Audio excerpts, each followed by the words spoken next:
So this week, the unit is all about implementation of curriculum. So our course objectives are really around developing your ability to supervise instruction and evaluate staff as it relates to curriculum implementation.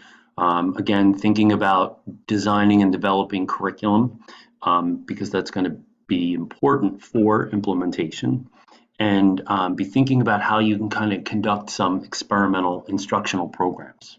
So you'll do that by kind of comparing two different implementations of a school towards the end of the unit, as well as looking at a sample case study. Essential questions this week: how do curriculum leaders plan and include all stakeholders in that process? How curriculum leaders can ensure for full implementation, and potential roadblocks that you can account, and how you can account for them ahead of time. And we talked about this a little bit in class about that idea of plate spinning, right? So what we'll do is we'll look at some, again, kind of just revisit briefly the idea about curriculum frameworks, just to set you up for this week in the design process. I will have a video clip, Grant Wiggins, that I want you to watch, but I will also just create a short video around just UBD for those of you who may need a refresher on that. I think that's an important one. And then the last video will be around implementation. So by the way, if you really feel comfortable with UBD, feel free to kind of just watch the Grant Wiggins YouTube video and then move on. I don't want you to spend time on something that you don't feel comfortable with. In step 5, we're going to look at some models of implementation, and there's a case study that I'm going to have you respond to. And that case study, don't want you to respond necessarily in a formal essay. I'm asking you to write a one-page response to the case study. I'm really looking for you to articulate a practical plan for how you would, as a curriculum director, support that school. And then lastly, we have Tale of Two Schools, which will be your discussion for the week. So as a recap from our discussion last week, we know that a curriculum framework is not a curriculum, really kind of sets parameters or kind of guideposts for schools to plan a course of study for that. And we know that there are clear directions and standards involved in that. The curriculum framework, most importantly, really implies the idea that there is flexibility. We talked about kind of, curriculum being rigid if it's too programmed, but in a framework is really the place that you kind of set that tone for how flexible the teachers will have in implementing the curriculum, right? We looked at some sample documents last week that really, went from very specific to very open. And kind of how that looks as a curriculum will depend obviously on the school, will depend on the subject, and then of course will depend on the teachers who are teaching that. So we know that a curriculum framework helps us to organize and really kind of account for what curriculum content we're including. So we don't want to be including things that aren't going to be important for implementing that framework, right?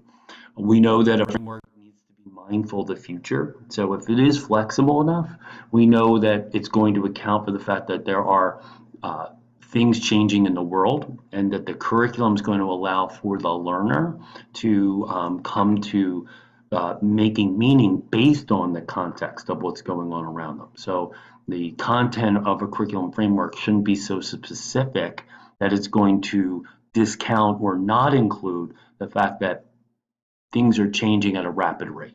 So we need to be thinking about that. We know that a framework is planned and systematic, should be comprehensive, informed. So hopefully for example, we are studying the college and career readiness standards, and be mindful of things, the surveys that are out there in the business world of what they are looking for college and high school graduates that coming into an organization, what kind of skills beyond the content do they need, and really thinking about frameworks that are going to be inclusive of those things, and not just the content. We know that the framework needs to also achieve the objectives of the organization. So can't bring in a framework that isn't supported by a mission of the school. Supported obviously by all stakeholders, and really a framework that's inclusive of all, and really providing that access and equity for everyone. Here's just a nice visual for the influence of on the curriculum framework. So we know that we're starting with our national kind of vision statements, right? Economic, social, and political, right? And then there's policies, right? There's high-level education, training, policies and plans, and then there's existing curriculum and education contradictions, right? So you can see over here that we have how it influences the framework, and then here your curriculum framework is developed, right? And then those curriculum frameworks will influence things like teacher education, syllabuses, assessments, related policies, right? And so teaching and learning materials then are kind of the last piece to, taking our curriculum framework all the way down to the implementation stage. And so in the state of Pennsylvania, just as an example, here are our PA core standards that just picked foundational skills, and this one's pre-K 5. And so you can see how they kind of, here's all the pre-K and into kindergarten standards, right? And they're kind of developmentally go through here. So how do strategic readers create meaning from informational and literary texts, right? And the concept is book handling, and the competencies is that they can utilize book handling skills, and they communicate the end after the last page of the book. And the skills in pre-K are going to lead up to that. And so then developing a curriculum that would teach those things would be the next step of this curriculum framework.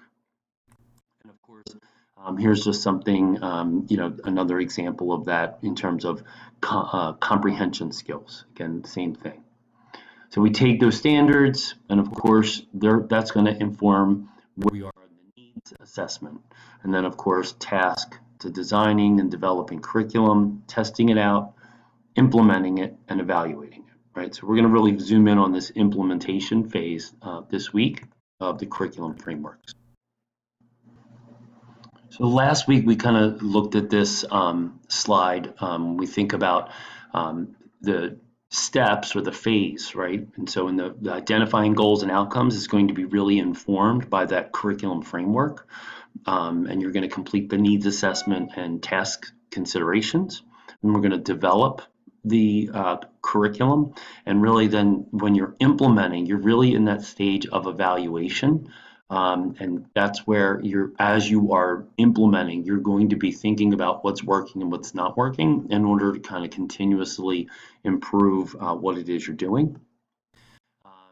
And I like kind of maybe put this in more simplified terms, right? When we get down to that implement stage, you're actually doing what you had set out to do with everything that you had imagined before that.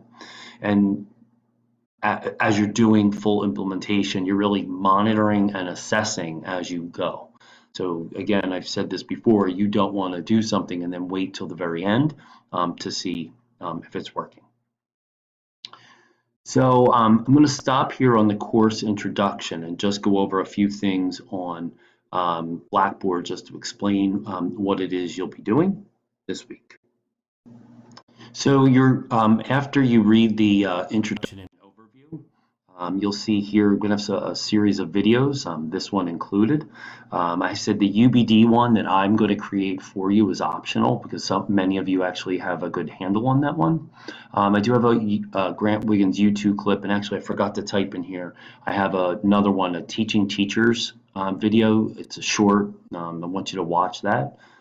After you watch my videos and the online clips, there is a case study Bedford Falls and middle school. And so you're going to read the case study and you're going to go ahead and write a one-page response with some questions that I've asked you to think about, but you may even think of others. And you're going to write from the perspective of a curriculum leader that you were hired as.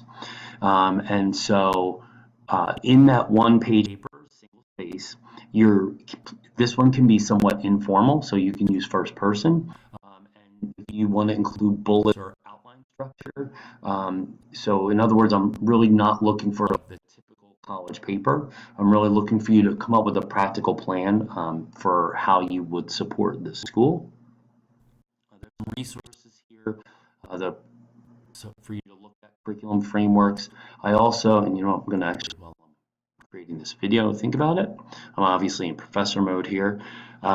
There's a conceptual map for you to look at regarding implementation, and I'll have gone over that in the videos. And then there's your discussion, and that will be it for Unit 3. It's fairly light. And then I will have Unit 4 posted as well. And Unit 4 would have been the class that we were going to do face-to-face, but it will be all digital.